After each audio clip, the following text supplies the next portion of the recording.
Going to be learning how to add clips to our timeline.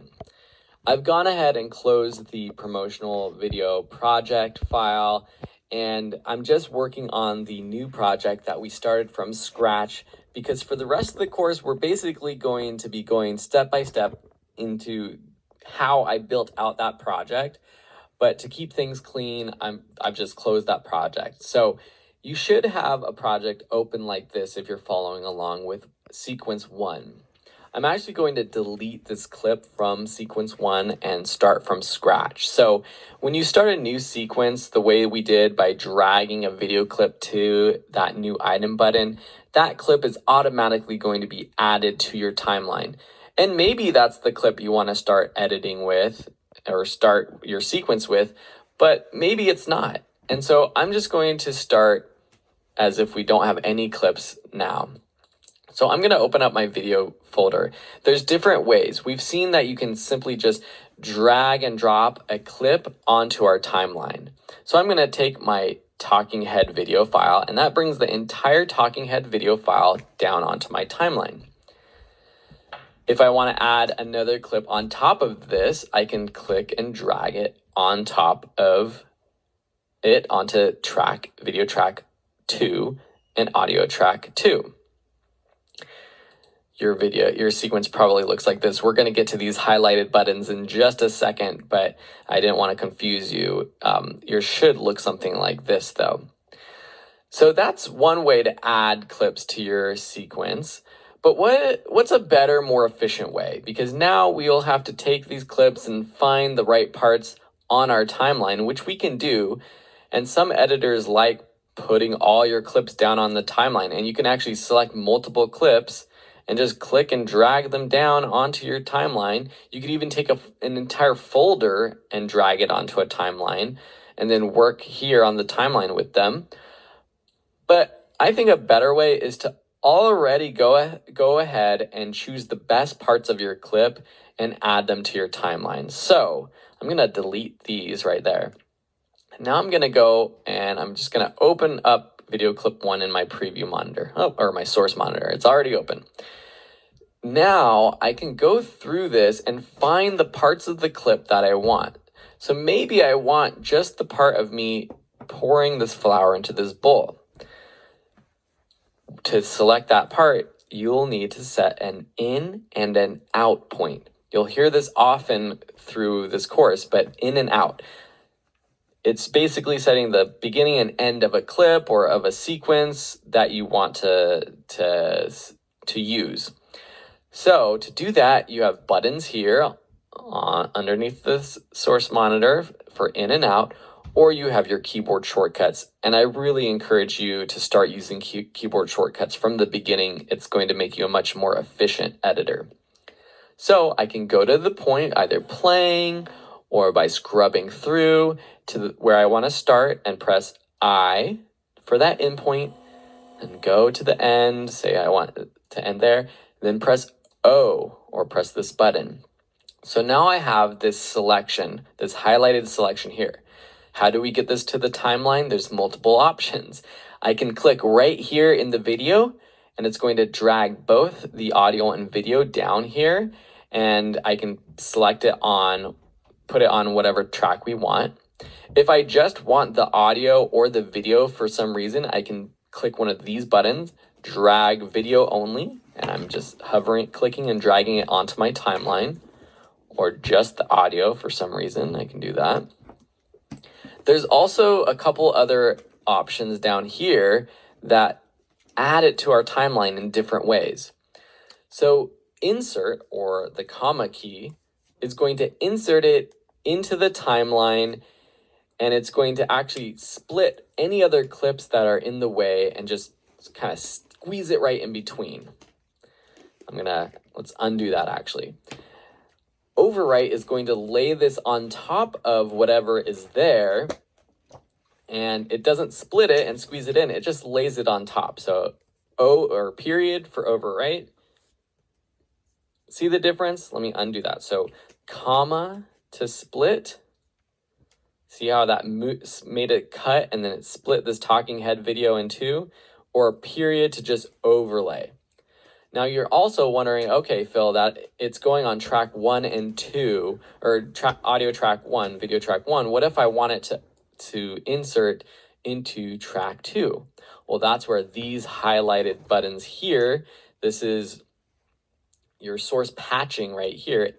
On the left column, the leftmost column, if we select the second track and now we either press these buttons or the keyboard shortcut, it's going to add it to that track. It still is going to split it or overwrite depending on what button we press, but now it's being added to that track. Now say you just want the audio, or the video rather, unhighlight or uncheck this A1, and now if we press period or comma, and I can just keep going basically, it's going to just bring in the video, okay? And so there might be time where you've edited a video, or an interview, for example, and you're just adding your B-roll extra footage, and you might want to toggle off this source patching so that you're just bringing in the video, unless you want the audio from your B-roll as well. All right, so I'm gonna delete these clips on there. Now there's this other column that we should probably learn, and this is track targeting. So this is a little bit different than the source patching, which is when we're adding clips from our project, whether that's video or audio clips or anything. Track targeting is more when you are working within your timeline already. So what I'm going to do to explain this is, say I copy this clip. So say I want to just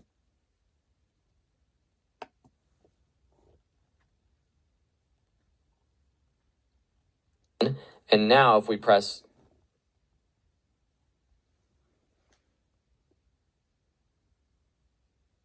depending on what button we press, but now it's being added to that track.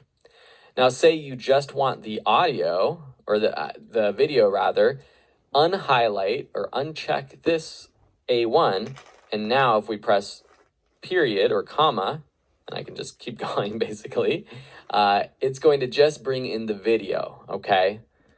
And so there might be time where you've edited a video, or an interview, for example, and you're just adding your B-roll extra footage, and you might want to toggle off this source patching so that you're just bringing in the video, unless you want the audio from your B-roll as well. All right, so I'm gonna delete these clips on there. Now there's this other column that we should probably learn, and this is track targeting. So this is a little bit different than the source patching, which is when we're adding clips from our project, whether that's video or audio clips or anything. Track targeting is more when you are working within your timeline already. So what I'm going to do to explain this is, say I copy this clip. So say I have a clip that I want to copy. This might be more relevant if I have like a graphic or something, and I want to paste it. Actually, let me go ahead and let me just bring in another clip here. So I'm going to double click, find a spot that I like, in point, out point. See how fast that is? Now just bring in my video to that track. Now say I select this and I want to copy just this clip now. I'm going to open this up so we can see a little bit better. And I can actually bring this part down so I see more of my video track. If I copy and paste, what happens? It pastes it to track 1, video 1. If I unhighlight this, now it's going to paste to video track 2. It basically pastes to the lowest number that is highlighted. So if multiple tracks are highlighted, it's going to paste to the lowest one. So if I have V3 and V1, it's going to paste to V1. If I just have V3, it's going to paste to V3. So that's just something to note too when you're navigating around. And another thing too, let me just mention this is, so say we have all of these clips. Let me just drag and select multiple clips. We're going to put them down on our timeline in no particular order.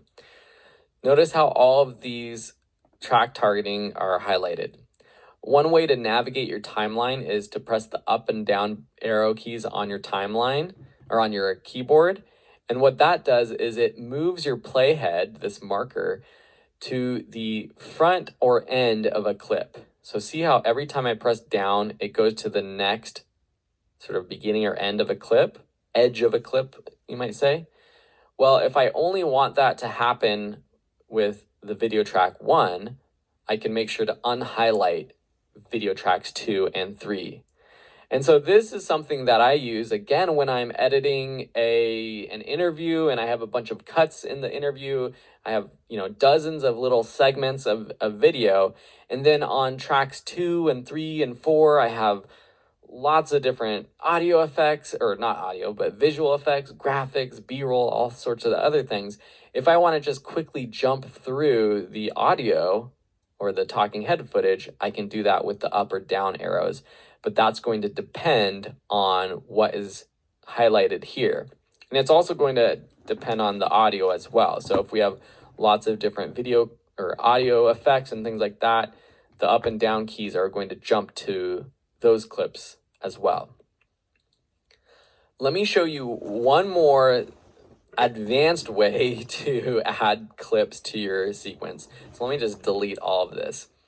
So say we go through our B-roll. Let's just go through and I'm just going to make some in and out points. And this is going to basically automate adding clips to a sequence. So that's video 6. For video 7, I'm just gonna go from opening the door like that. Video 8, I already have selected.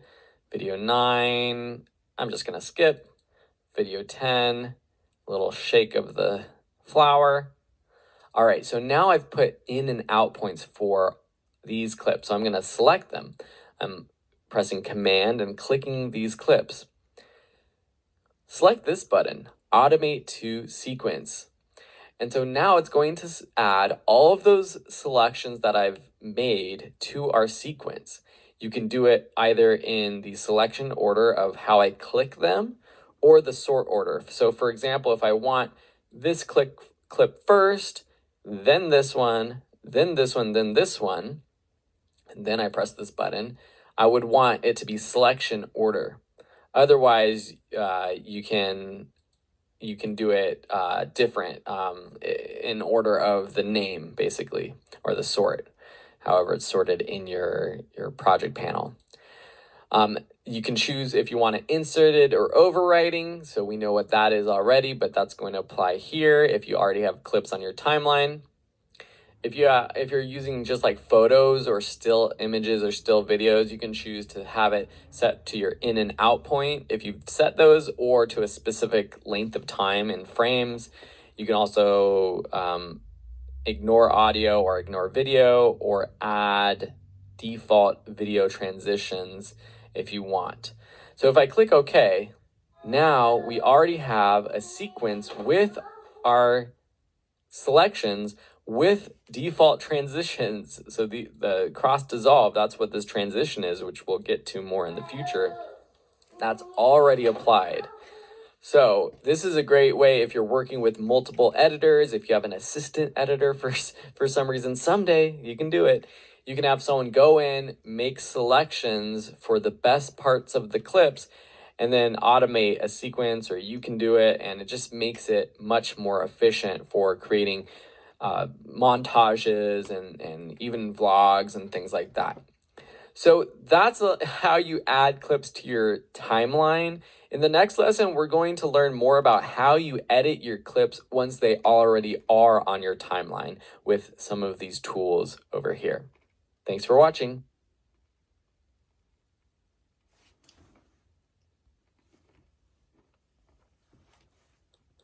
In this lesson, you'll learn about the different editing techniques and tools we have for editing footage on our timeline. So there's some instances where you can literally do what we learned in the last lesson and choose the right parts of a clip and add it to our timeline in the right order, and you'll be good to go. But most times I'm adding some footage that I've already previewed to my timeline, and other times I'm editing footage that I just place on my timeline. For example, with interviews, there could be two different techniques. So interviews or talking head. So here's the the talking head video of me, and I could go through here and are you ready to watch what's up here and pick the top parts and bring them to my timeline? But generally how I edit is I bring these entire clips down to my timeline, and then on my timeline I start to edit them, okay? So how do we edit clips already on our timeline? The easiest thing is with our mouse, just our selection tool, which is the keyboard shortcut V. You hover over the end of a clip and you just click and drag to the left or right. And that's going to trim the end or the beginning of the clip, depending on where you are dragging from. There are other common tools like the razor tool. So say, let's go in here and remember how I mentioned with the waveforms, I can tell where I might make a mistake or there's a pause. If you're looking at this, you might see, okay, there's a space right here. Let's keep where I did make a mistake. And so there's where I would take my razor tool and I can make a cut. And this cuts our clip in half. And so now I have two clips. So I can actually cut make two cuts. And then I can take my selection tool and delete that part and then click and drag aromas of these parts and put them together. Now notice one other sort of advanced thing or thing to know is that this magnet snap in timeline button is enabled.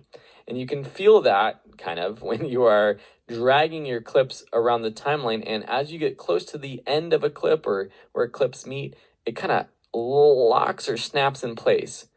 With this off, it's harder to do that. Sometimes you might want it not to snap if you're trying to do a precise movement, but generally you'll want this on so that you can just snap it in place. Another thing to note is if you want to delete the space in between clips, you can actually select that space and then press the delete key.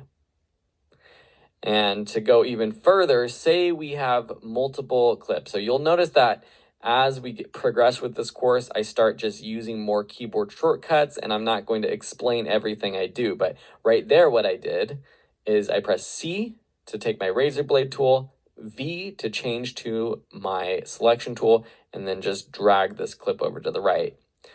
So say we have maybe this is a 30-minute interview and you've made lots of cuts and you've just left the good parts, the good sound bites. You can easily delete all of the spaces in between by going up to sequence, close gap. That's a good little trick to note. All right, so that's kind of the two major tools that you might want to know, the selection tool and the razor tool. Let's go ahead and take another clip down. So here, let's go this video 5. So this is a clip of me just dropping a loaf onto the parchment paper. So I'm going to set an in point and an out point. We're going to drag that onto our timeline. So the reason I wanted this clip is to show you these other tools. We've got our ripple edit tool. So what this does is if we take this tool and we click and drag the beginning of a clip, notice what happened. If I use the regular selection tool and I clicked and dragged, it would go like that. It just leaves it in place. But if I take the ripple edit tool, B on your keyboard, the ripple effect is basically effectively moving the clip after you make your edit. So it cut out the beginning of the clip that I'm erasing basically, and then moving the clip to my playhead. So it's basically removing one step of the process. So instead of using my selection tool, dragging, and then having to move this over, you can just use the ripple edit tool. Let's go to the slip tool. So the slip tool works a little bit different. So say we have this clip, and if you hover over a clip and you click and drag to the left or right, what you're basically doing is adjusting the in and out points of a clip. So I undid that just so you can see. So notice where my hand is right now. It's right up at the top of the frame, and I'm going to play through. Now, if I use my slip tool and I drag over to the right a little bit, and you can see a preview of the beginning and end of the frame, the first and last frame up there in the program monitor right now. The image on the left is now the very beginning of your clip, and the image on the right is the end. So notice now the beginning of my clip is my hand is here, and I haven't actually flipped over the bread yet. And so I basically edited the beginning and end of the clip without having to move this clip at all, okay? So I slipped it to that point because that's the exact moment I want. The other way that you could do this, the multi-step approach with just your selection tool, is to click and drag. So maybe we want to start there and then end right there. So select and drag. But that's an extra step, or multiple steps. So I'm teaching you the tools that will automatically make you a more efficient, faster editor. All these tools will help you do that. All right, so some other things to note though, say you want to edit multiple clips. So I'm going to take these clips and just extend them and put they're on 2 tracks now. And let me just close this. I think it'll be easier for you to see. So if I take my razor blade tool, if you want to cut all of these clips at once, you have to press the shift key. So that makes it a double razor blade tool. Extra power, right? So that will select or cut everything on your timeline. So even if let's copy and paste this. So copy this clip, paste it, and I'm going to move it up here. So again, razor blade tool without shift is just going to cut one. If I hold shift, it's going to cut everything, right? Another thing to note is with the slip tool, let me open up these waveforms so you can see. You can actually do this for multiple clips at the same time. So if I select 2 clips, so if I click talking head and shift click video 5, for example, and I click with the slip tool, you can see that the audio waveform is moving to the left or right as I click and drag to the left or right. So that's one thing to note. Another cool thing to note is that with the selection tool, you can actually get to these other tools easier, or at least to the ripple edit tool. So now notice the color of my mouse is red. And if I click and drag, that's just the regular selection tool. But if I press the command key on my keyboard, or control if you're on a PC, it's now the ripple edit tool. So now if I click and drag, it does a ripple edit. So you don't even have to press B on your keyboard if you want.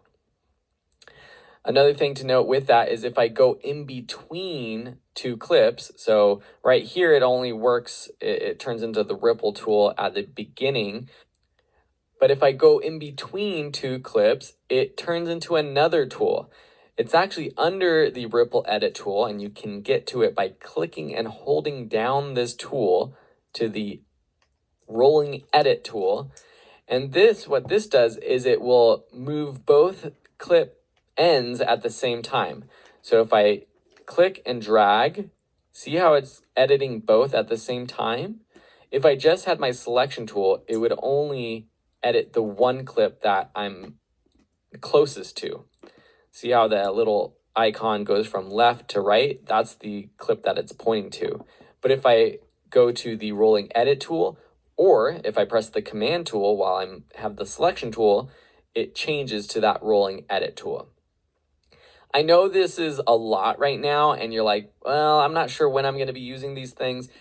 I think it's important just to understand that these tools are here. So as we move forward and I start editing our actual project, you'll know what these tools are. And in the future, you'll learn more case studies of why I use them. Now, the last one I want to show you is this track selection tool.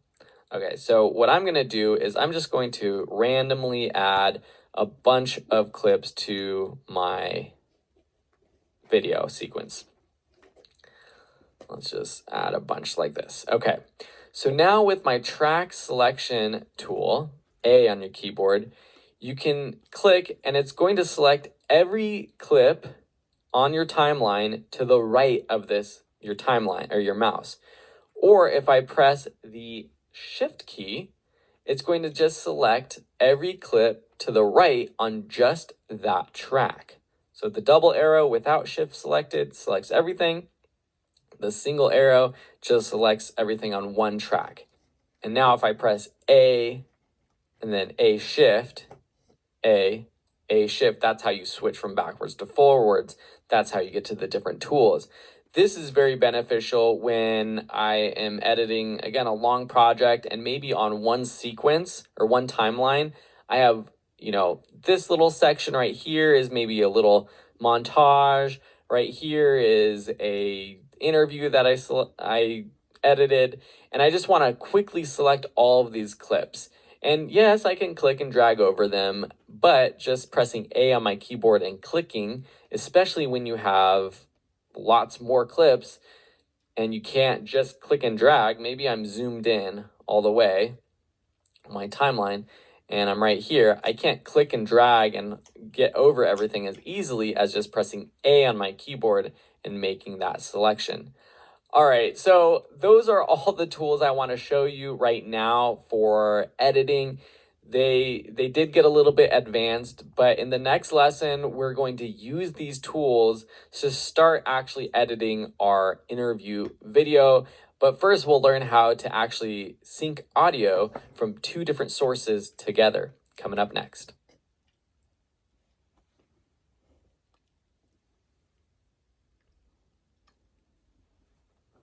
To start our promotional video, what I want to do is sync our talking head video with our good quality audio. If you bring this talking head video into a new sequence and play through it, are you ready to make? You'll notice that the audio isn't great, and that's because it's coming from the camera internal microphone. I was recording separately with an audio recording device, and you'll find that audio in the audio folder, the talking head audio. Now, automatically, you'll see if you have your waveforms turned on and your tracks open that the waveforms look very similar. So how do we sync this? This time, I'm going to show you the easy way, and then I'll show you a different way. So with Premiere Pro, if you have two clips that you want to sync, just select both of them by clicking and hovering over both of them, or dragging over both of them. Right-click, and then go down to Synchronize.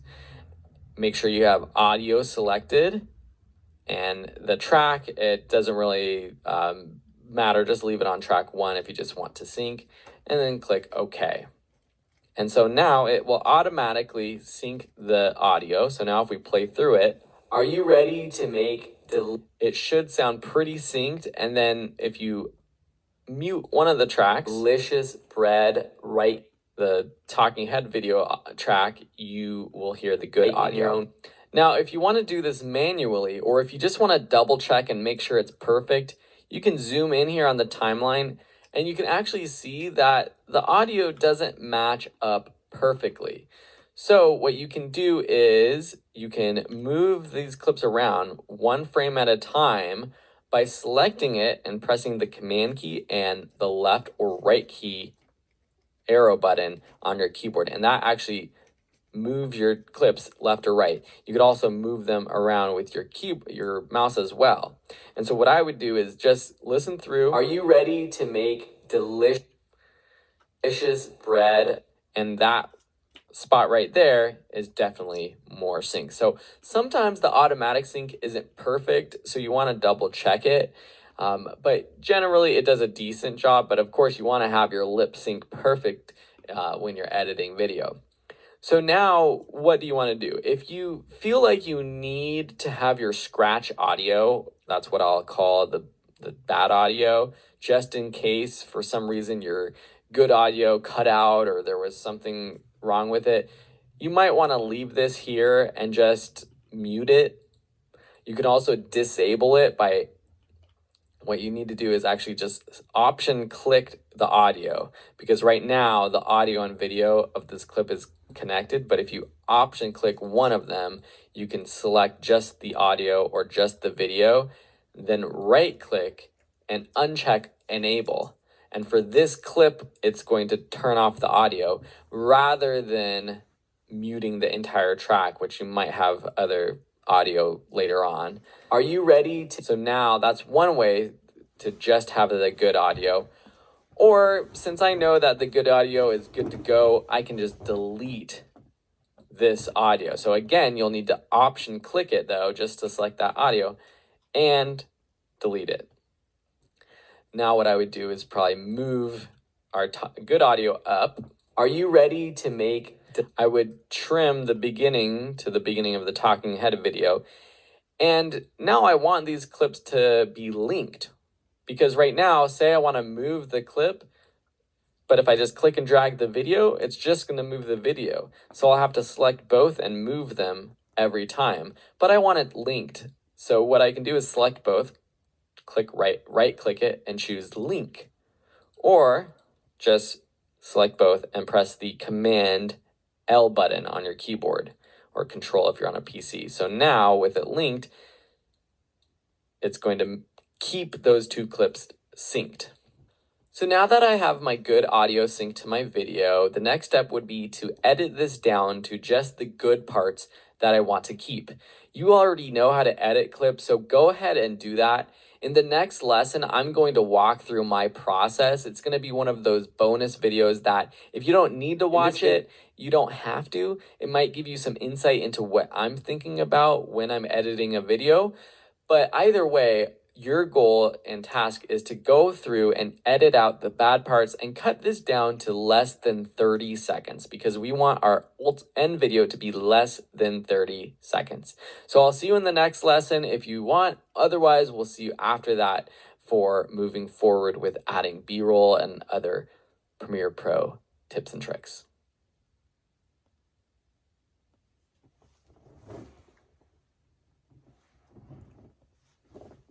All right, welcome to this lesson on editing down a video interview.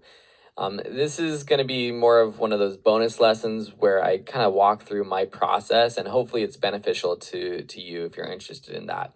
What I always start with is, what's the end goal? What are we creating? So for this video, we could say, oh, well, I want to make a 30-second social media promo, or maybe it's a 15-second promotion. Having that in mind will really affect the amount of sound bites and talking head footage that I want or need. And so it's always a good idea to have that in mind. Since this clip starts at just over 48 seconds or so, it's going to be pretty close to 30 seconds once I just cut out the mistakes. So let's go ahead and do that first. So what I do is basically just play through and listen, and let's see how it goes. Are you ready to make delicious bread right in your own kitchen? In this video, I'll show you the exact steps to making your first sourdough bread loaf. And it's not too difficult. I'll show you the entire process step by step with the ingredients you need. And by the end of this lesson, okay, so there was my first mistake. So what I'm going to do, I'm just going to use my razor blade to make a cut. And by the end of the playing to see if I got it right this next time. With this video, you will know exactly how to fill your kitchen with the sweet aromas of a freshly baked loaf of bread. All right, so I end there. Let's keep, then I make a couple mistakes. So I'm gonna make another cut there. So I'm gonna go back to this part and remove that mistake. Process step by step with the ingredients you need. And by the end of this lesson, I'm going to take out that. And by the end of this lesson, so this is where I'm using those keyboard shortcuts. And this is my process. There's more efficient ways, but I'll just walk through the sequence of what I'm selecting. So I use the razor blade to make that cut. Then I'm going to press A to take my track selection tool, and I'm selecting everything to the right and dragging it over to the left. Now, a different way to do that would be with my selection tool, just delete and then delete that space. Same outcome, different way to get there. By step with the ingredients you need, and by the end of this, all right, so that's good. Now here we have a couple mistakes. Let's keep, if that sounds good to you, let's keep going. If that sounds good to you, keep watching this video. All right, so I like the beginning of this one. If that sounds good to you, let's keep going. If that sounds good to you, I can see also that my audio spikes right here. So watch the audio meter over here. If that sounds good to you, see how it gets into the red and it actually hits the 0 up here? And you can also hear it if you're listening. It's distorting. If that sounds good to you. And that can be fixed, especially using Adobe Audition. You can do some really good work on distorted audio. And I have a tutorial on my YouTube channel on how to do that. But for simplicity's sake, I'm just going to cut that part out. So I want the beginning right here and then the end right here. And notice it might seem to you like I'm clicking randomly, but look I'm looking at the waveform and I am taking this stuff and I know that's the good stuff. Sounds good to you? Keep watching this video. All right, so there's some jump cuts in there. I'm not sure if it's going to end up as covered with B-roll or graphics, but for now that's good. I'll leave it up to you. The end of this is just me giving you a little special note as you watch this class. And look we are so close to 30 seconds. But I also know that for promos and things like that, I don't want just wall-to-wall talking for the whole 30 seconds. So now I'm going to have to go in here and think about more creatively, what do I want to cut out? Are you ready to make delicious bread right in your own kitchen? That's a good intro line, really engaging, or hopefully engaging. In this video, I'll show you the exact steps to making your first sourdough bread loaf. So engaging intro then follows up with exactly what we're doing. Both of those sound bites are, I think, necessary. And it's not too difficult. I'll show you the entire... Okay, that it's not too difficult thing, I think that's kind of just like fluff that we don't need. So here's a way to make this edit really quickly. So I use my razor blade tool to make that cut. Now, with my selection tool and the command key selected, which is really the ripple edit tool, I can click and drag over here and get rid of that little segment. And it automatically moves everything to the left to match up bread loaf. I'll show you the entire process step by step with the ingredients you need.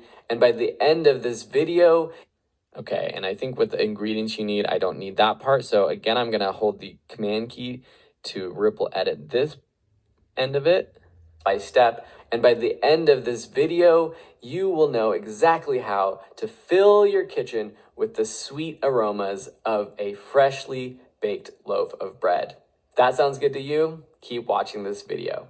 Okay, I think that's pretty good for now. So what I want you to do is get to a similar place. You might take out other bits of the video that you think aren't as interesting, or maybe you want to cut this down to 15 seconds. However you want, go ahead, make your edits, and we'll see you in the next one as we start adding B-roll.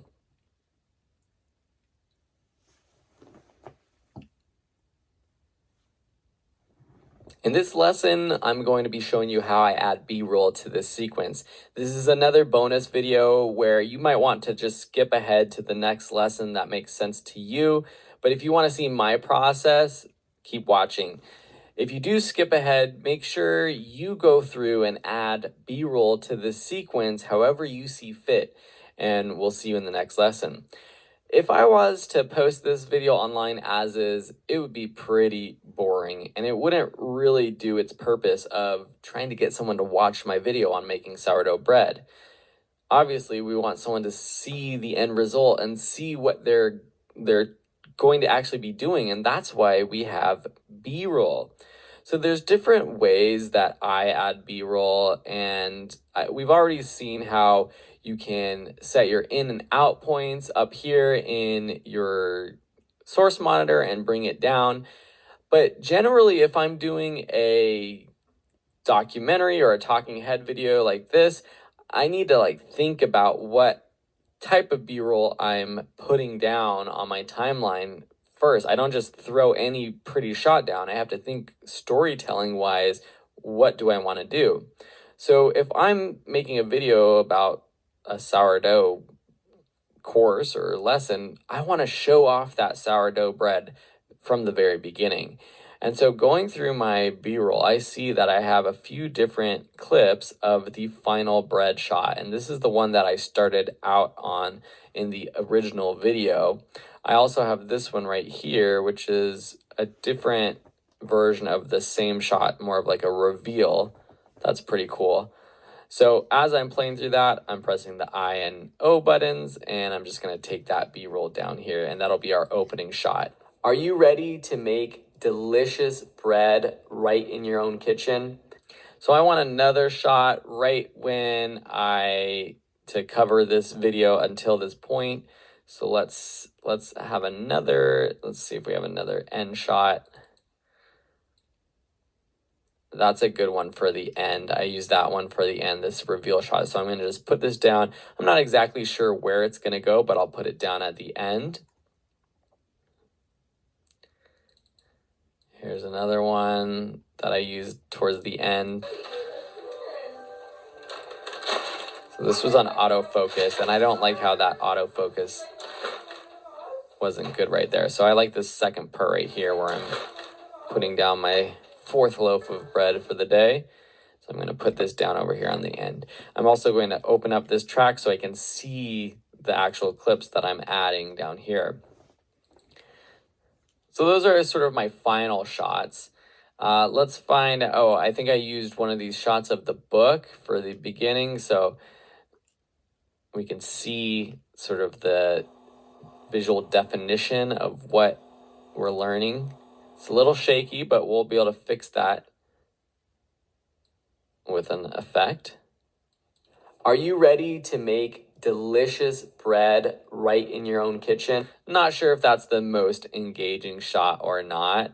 Maybe this shot right here, me throwing down some flour, might be a better one. So I'm just going to drop that. I'm just going to drop it over that shot that I just put down. Delicious bread right in your own kitchen. I mean, throwing flour down, that's kind of a typical shot you might see for a cooking show. It's a good introduction. Maybe this one. So I'm not sure if I'm going to use the first one or the second one. And that's why I put this on this third track. So I have both available right in your own kitchen. In this video, I'll show you the exact steps to make. And so I want to see my face right when I start saying in this video, that part. I'll show you the exact steps to making your first sourdough bread loaf. I think that whole part I can have my face on the video. And so I'm just going to trim these clips by selecting both of them, make them a little shorter. In this video, I'll show you the exact steps to making your first sourdough bread loaf. I'll show you the entire process. So then I kind of talk about the process. And so I want to show more of that process in the order that it actually is when you're making sourdough. So after sort of laying down some flour, let's see, out of all these shots, probably the next one is this one right here where I'm folding the dough.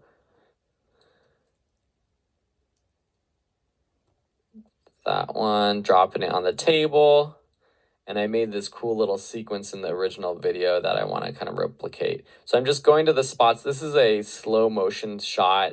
This was shot in, I think, 240 frames per second. So it's super slow. So I just want that spot right there. And then these folds, boop. And then this next fold, boop. Okay, so now it goes from one to the next. Process step by step. And by the end of this video, you will know. Cool. So there's that. And then after that, I think this is the shot. And you wouldn't know this as someone who doesn't make sourdough bread, but you wouldn't know the order of these shots, but I do. So this is, you will know exactly how. The next one in the sequence, and then maybe a close-up shot of the scoring.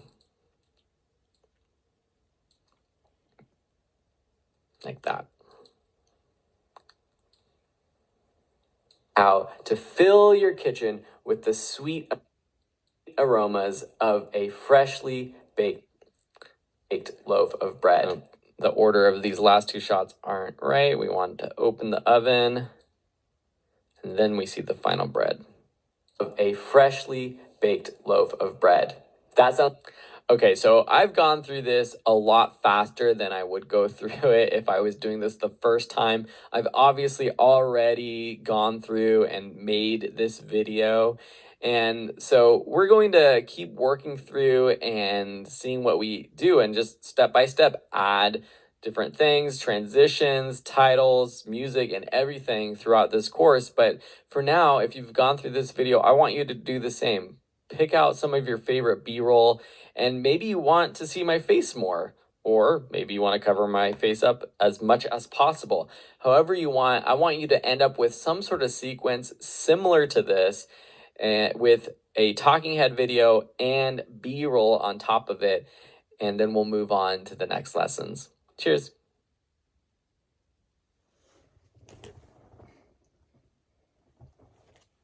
One of the last basic editing things you might want to know when you're editing your videos is, how do I resize the footage? How do I make it bigger or maybe move it around in the frame?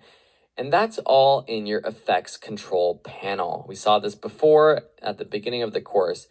But say we go to a clip where we want to change the position. So look at this clip right here. I'll show you the entire. See how my head is kind of getting in the way of the footage? Maybe I want to zoom in a little bit so I'm not seeing as much as my hair. So with this clip selected, make sure you have it highlighted. Up in your effects control tab, you have your video properties, and under motion, you have scale. This is going to be the size, so you can click and drag to the left and right to zoom in or out. The sort of standard setting is 100. You can kind of think of it as like 100%. You can also click in here, and let me actually make this a little bit bigger so we can see. You can click in there and type in a specific number.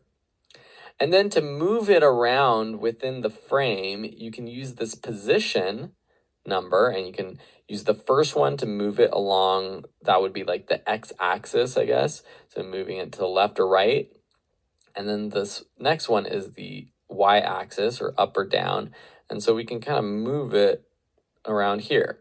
You can also double click here in your program monitor and move your clip around. You also see when I double click, we have these handles on the sides that allow us to actually make it bigger and smaller right here, which is another way to do it if that's more intuitive to you.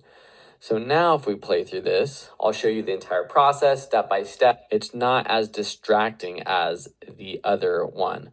Although now that I think about it, it doesn't match up with this shot as good, which I kind of liked in the original video, but that's okay. The purpose is to understand how we use these tools. Now, say we want to make something skinnier. I don't know why you would want to do this with video, but you can uncheck the uniform scale, and now you can stretch or squeeze a clip. That might be something you do more creatively. Rotation, so you can rotate your footage. And then anchor point, this is, we'll learn more about anchor points in a future lesson and why that's important. But if I double click my video, you can see that there's this little point in the middle. That is our actual anchor point. If you've used Photoshop or other Adobe applications in the past, or design apps, this is the point where these settings adjust from. So if we adjust the scale, it's actually scaling in and out from that point. If we rotate, we can rotate from that point. If we move the anchor point, so say we move the anchor point up to this corner, and now we rotate, see how it rotates from that point? So this is going to come in handy in future lessons, but just note that that's where the anchor point is. Anti-flicker filter, this is something that you might use if you are shooting in certain lighting situations that get a lot of flicker, but generally you're not going to use that. Opacity, this is the opaqueness of your video. So if you want to make these two clips kind of blend together. The entire process, you can do that. These buttons up here are to create masks. We'll learn more about that in the future, as well as blend modes, also time remapping and speed. All of that's going to come up in future lessons, but I just wanted to show you where those settings are for now. So when you're editing your videos and you're wondering, how do I move it around? It's all up there, or simply double clicking and dragging around. All right, that's video properties. We'll see you in the next lesson.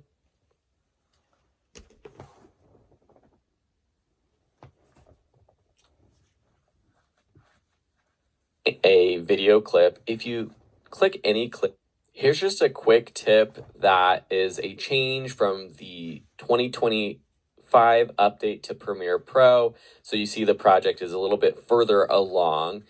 But in terms of scaling and cropping a video clip, if you click any clip in your timeline now, up in your effects controls, which you can see it looks a little bit different with this update, we still have our scale and position properties, but we also have this crop left and crop right, which is an awesome feature that it took a long time for Premiere Pro to realize we need to have crop in our main settings. Previously, you would have to find that under effects, which you'll probably see me do later on in this course.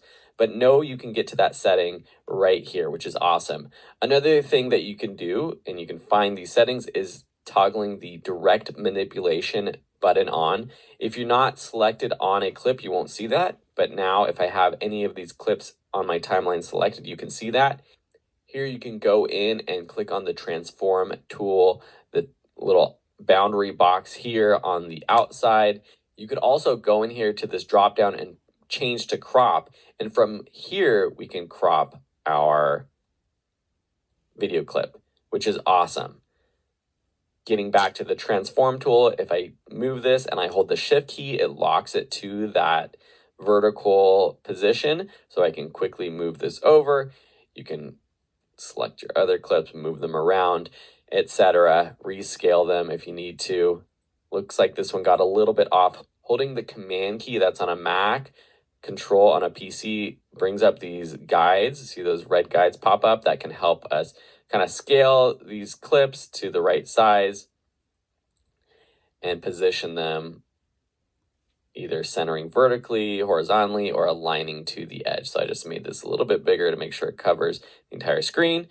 And that's just one way you can use this new transform tool, but also note that these pop up in your effects controls. And also one other thing, there is a new properties panel. It used to be called the Essential Graphics panel, but now everything is just thrown into this properties panel. And so if you like having this up and not the effects controls panel, you can get most of these settings here as well. You have your transform tools, which are super helpful, like automatically filling your frame, position, anchor point, cropping, all of this over here as well. You'll notice that if I click over to like a text layer, which you'll see later in this course, those properties are here as well. Not in what was used to be called the Essential Graphics panel, but now the Properties panel. Thanks so much for watching this quick little tip lesson. You'll see more of these updates in future lessons as well. Cheers.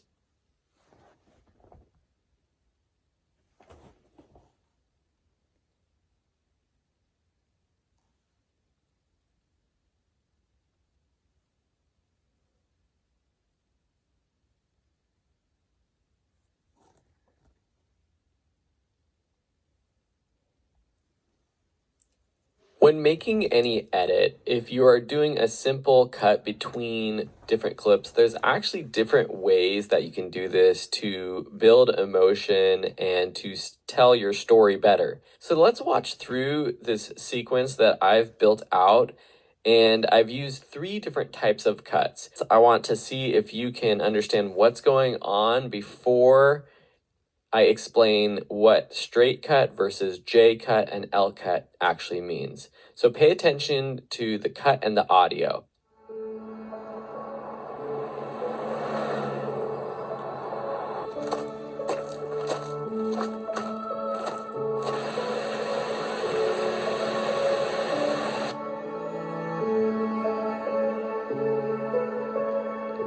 right, so that was the straight cut version, and here's the J cut version.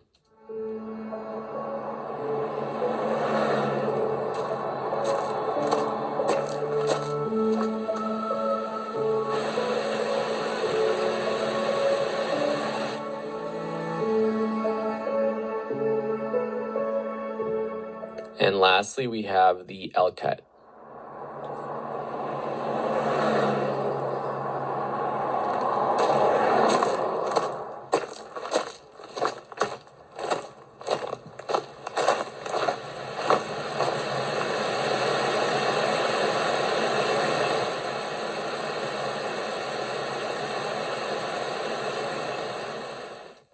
All right, so hopefully you could tell what was going on between the audio and the video. All of this footage that I'm using is from storyblocks.com, hashtag not sponsored, but it's a great website for video, sound effects, and music. So I don't have these included in the downloadable resources of the course if you're taking this course, but you can use your own footage to sort of create this style. So hopefully you notice that with straight cuts, when I'm cutting from one clip to the next, the audio just matches the cut. And you can see that here on the timeline. As I cut from the shot of the car driving to the shot of hiking, it cuts the audio as well. And then next to the waterfall. With the J cut, the audio from the next shot starts to be heard before the next shot is heard. So here we're going to see the shot of the driving car, but we're going to start to hear the audio of the hiking boots, which is this clip down here, before we actually see the hiking.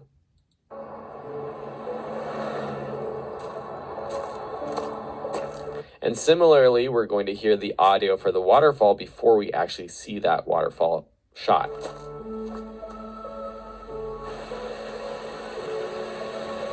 Okay, and then the L cut is sort of the opposite of the J cut, where you hear the audio of the first clip during the second clip or during the preceding clip. So here we're going to see the car driving, we're going to hear it, and then we're going to continue to hear the shot of the car driving while we see the hiking shot.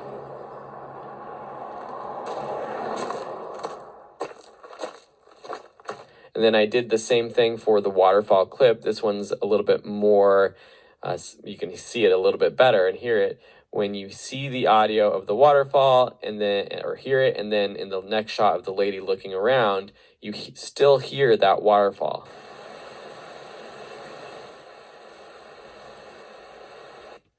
So this can be more easily visually seen when I show you this talking head clip just with the shot of me talking about bread and then the bread. So here's the straight cut, and you can see that it's just the B-roll shot of bread with no audio, and then it cuts straight to the talking head. Are you ready to make? Here's a J cut, and the reason we call it a J is because the look of the clip. So here is the clip that is actually synced. It's a little bit different with the previous sequence because the audio wasn't actually from the video. That was just sound effects that I added. But here you can really see the J of this clip. And here we hear the audio of me talking while this B-roll clip is being shown before you see my face. Delicious bread right in your own kitchen.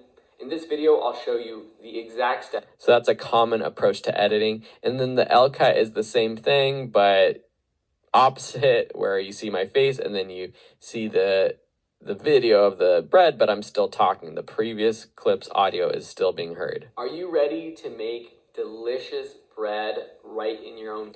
So why would you use these different cuts? Well, with the J cut, I think that it builds anticipation for what's going to happen next, especially with the previous sequence where you might have heard the footsteps or you hear the waterfall before you see that shot. You're building anticipation for what's coming next, or you're actually giving sort of a hint at what's coming next. With the L cut, you're sort of meandering through the shot and the sound, and so you're actually hearing what's still from that previous shot. It sort of resonates for a little bit of extra time. And both of these are just a great way to transition from one shot to the next or one scene to the next and really combine the two rather than just having a straight cut. Although straight cuts are definitely warranted in situations as well. I'm not saying that you can't do straight cuts. I'm just saying that using a J cut and an L cut are a creative way to blend two scenes or two shots together. All right, I hope you enjoyed this tutorial on this editing technique in Premiere Pro. Obviously, you can do this in any editing application as well. And I look forward to seeing you in another tutorial. Cheers.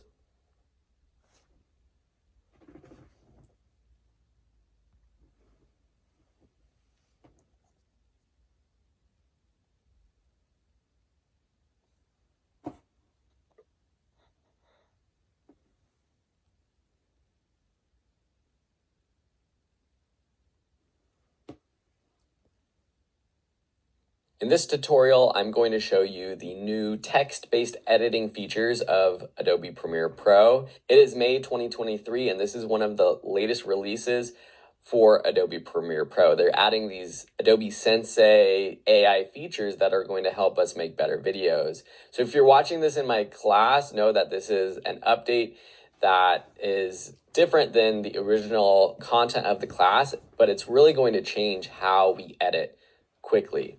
If you're in Premiere Pro, what you'll want to do is import any videos that have spoken word. And then you'll want to open up the text window, which is under Window, Text. Here we have a panel that previously we had the option for captions. This was another update. But now what we have is a transcript that we can live edit. So with this source clip opened, we can click Transcribe. And then we can choose if it has multiple speakers, it can actually sense that and label them separately. Because it's just me on a new class that I'm creating on real estate photography, it's just going to be one speaker. Once it auto transcribes, it will pop up with the text here. There is an option for auto transcribing, and that's up in your preferences. So under Preferences, Transcription, you can choose to auto transcribe any clips that you put into a sequence or all imported clips. So if this is something you're going to be doing a lot of, you might as well just have it auto transcribe all imported sequences. And you could also choose the language auto detection or speaker labeling preferences. All right, so now we have in our transcript for this lesson. So what we can do, which we were able to do before, is just read through it here, and then we can create captions from it. But now we can actually edit using this transcript. So what we can do is we can go through, we can highlight sentences that we want to include into our sequence, and then just choose to insert or use the keyboard shortcut comma. We can go through, and if there's times where you make a mistake, you can just highlight the good take and insert, comma key. You can also use overwrite, which will overwrite the clip on the timeline. Say my timeline playhead is here, and now it jumped from the transcript of the source clip to the timeline. But if I go back to the source monitor here, maybe I want to go in and I want to just overwrite everything with this bit, overwrite period on my keyboard or the overwrite button, and it will overwrite it. Generally, you're going to be just inserting the clip. That's one way. You can go through your source clips and just pick and choose. Maybe you have multiple video clips of different people speaking. You can just pop them open into source and then find the spots where they say a specific line and do that. Another way that I think is even better, I'm deleting that from my sequence. The way that I'll be doing this is I will open up my full clip, and generally what I do is I put the full clip on my timeline. So now I have the full clip. This is going to be great if you have someone assistant editing for you, if you have a transcript itself that someone can be reading from and picking and choosing. But here we have, so I'm going to open this up so you can kind of see what's happening. So we have this big pause at the beginning. Previously, I would go in with my razor blade tool, delete this, or take the end of the tool, delete it. But now in the transcript, if I highlight this pause, which is the ellipses right here, the 3 dots, it highlights that spot in my timeline, and I can just press the delete key. And it takes a beat, but now look at it, automatically deleted that. I could highlight any of this text and it will highlight that on my timeline. So I can read through this, I can see, okay, where do I repeat something? Or here's a pause right here, I could just delete that pause. Or maybe it was a good pause I wanted. Maybe I want to delete this part of it, this sentence. I can delete that. If there's anywhere where I repeat the line, I would see it here and I can just go in, delete these lines. I could delete individual words within a sentence, and everything I'm doing here ends up cutting it down here in the timeline. I'm not actually looking at what I'm saying. I'm just showing you quickly how I'm doing it. And look at that. It's automatically editing on our sequence. Pretty dang incredible. There are some settings here that you can choose. You can display the pauses or not with this button in the bottom right. You can also choose how long pauses you want to show. So set pause length. So if you want to set a minimum pause length of half of a second, you can do that, or you could do longer if you only want to show longer pauses, because maybe those half-second pauses are natural and you don't want to get rid of those. And then from here, we have all of our other options, such as creating captions from this, which I cover in another lesson. But that's pretty much the basics of doing text-based editing in Premiere Pro, either from your source monitor or by putting it down onto your timeline and it will pop up here. Pretty crazy stuff, right? Play around with it. Let me know if you have questions, but I hope this helped you editing videos in the future. Cheers.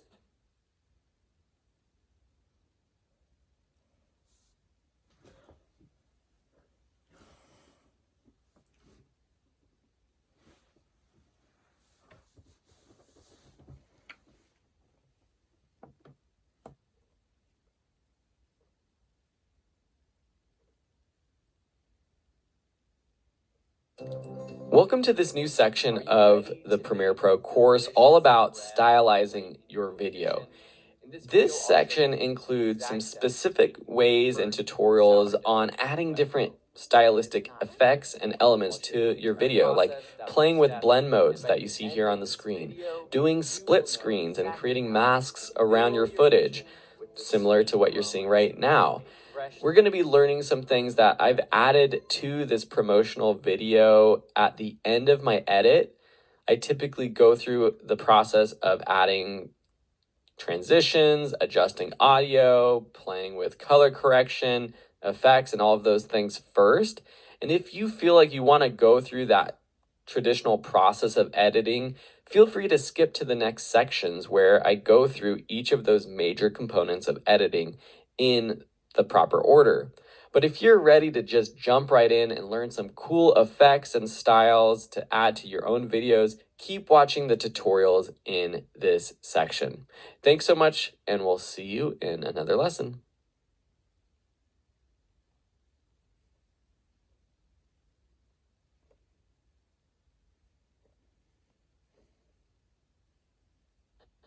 In this tutorial, I'm specifically going to show you how to add motion to a still video clip or photo on your Premiere Pro timeline. Now, just to make you aware, and so we're on the same page, I'm recording this lesson after I've gone through and edited my entire video. I've added music, sound effects, I've color corrected, added titles and everything. And if you want to follow along with that process, feel free to skip to the next sections and go all the way up through exporting and then come back to this one where your sequence, if you follow along, should look like this with different tracks, different effects, different things all applied already.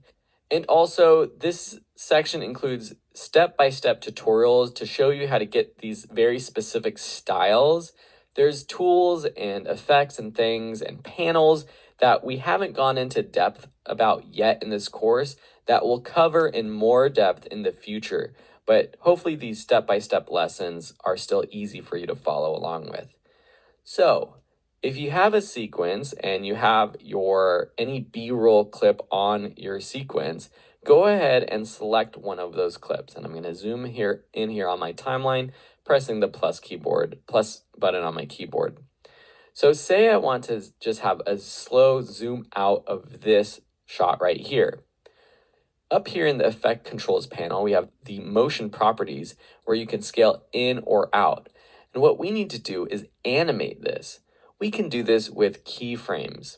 So to do this, put your playhead either by dragging it up here in the timeline in the effect controls panel, or going to the beginning of the clip here on your timeline, which you can quickly get to by hitting the up or down arrow keys on your keyboard, as long as your toggle track targeting is on for the tracks where your clips are. See how if I have this off and I press up or down, it doesn't go to the clips on this track. So make sure that track is on. So now I'm at the very beginning, and if I want to zoom out, I'm going to actually have to start with the scale being larger. So I'm going to start with something like 110, and then I'm going to click this little toggle animation button, which sets a keyframe here at this point in time. So it's represented by a little diamond, which is a little bit hard to see, but I can actually click it and drag it over to the right for you to see what that looks like. I'm going to undo that, and so it's still at the beginning of this clip. And that's telling Premiere Pro that at this point in time, I want the scale to be 110%. Now I'm going to go to the very end of my clip and change the scale to, make sure I still have this video 3 selected, change the scale back to 100, okay? So what happens between these keyframes, if I'm telling Premiere Pro that at this point it needs to be 110 and this point it has to be 100, well, between those clips, it has to animate that property from 110 to 100, and you can see that as I scrub through the timeline. Make delicious bread right in your own kitchen. So that's a quick way to add motion to your video. So that was a scale, an animation, which is going to be more of like a zoom in or a zoom out. You see this a lot. I see it anyways on YouTube with vloggers, where you do these quick sort of jump zoom ins of a freshly baked loaf of. So say I want a quick little zoom in right here, so I can go on this clip right here, select this talking head clip, set a scale animation right here, and then go forward, and let's go to 125 of a freshly baked. That was a lot slower than I wanted it to do. So I'm going to zoom in on this timeline with this little slider down here, push these keyframes together, which will speed up the animation. That's even a little bit too slow. I'm also going to select both these keyframes by clicking and dragging over them, right-clicking them, and choosing Ease In, which is going to ramp up the motion of this effect. So that's pretty good. A freshly baked loaf of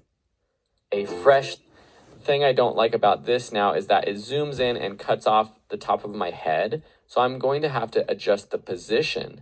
But if I just say, okay, I'm going to go here and I need to move this down, well, what happens when I go back to the original scale? The top of the video frame is off.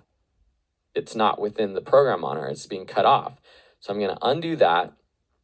The proper way to do this is to go to the first keyframe, set an animation keyframe for position. Now go to the second one and move it down to where you want it. So now it's sort of a zoom in and a pan down. I'm going to select these, right click, and choose Ease In as well.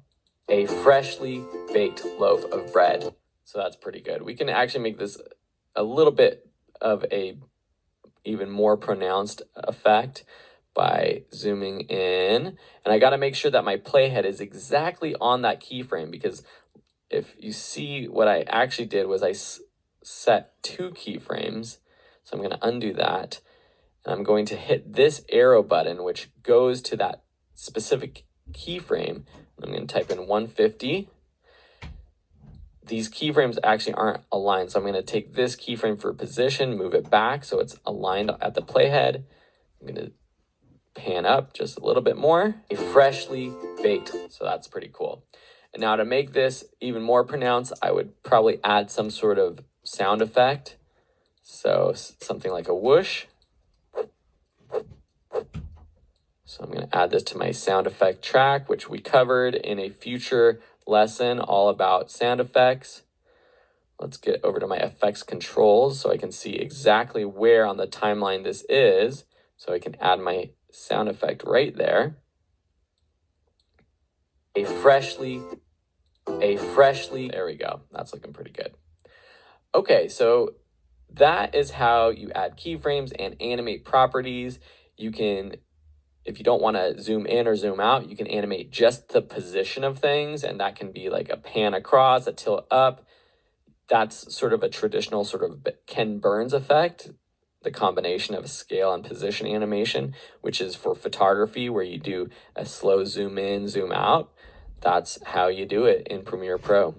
All right, I hope you liked this little style tip. Adding little zooms outs or zooms in can really amp up the cinematic quality of your videos. We'll see you in another tutorial.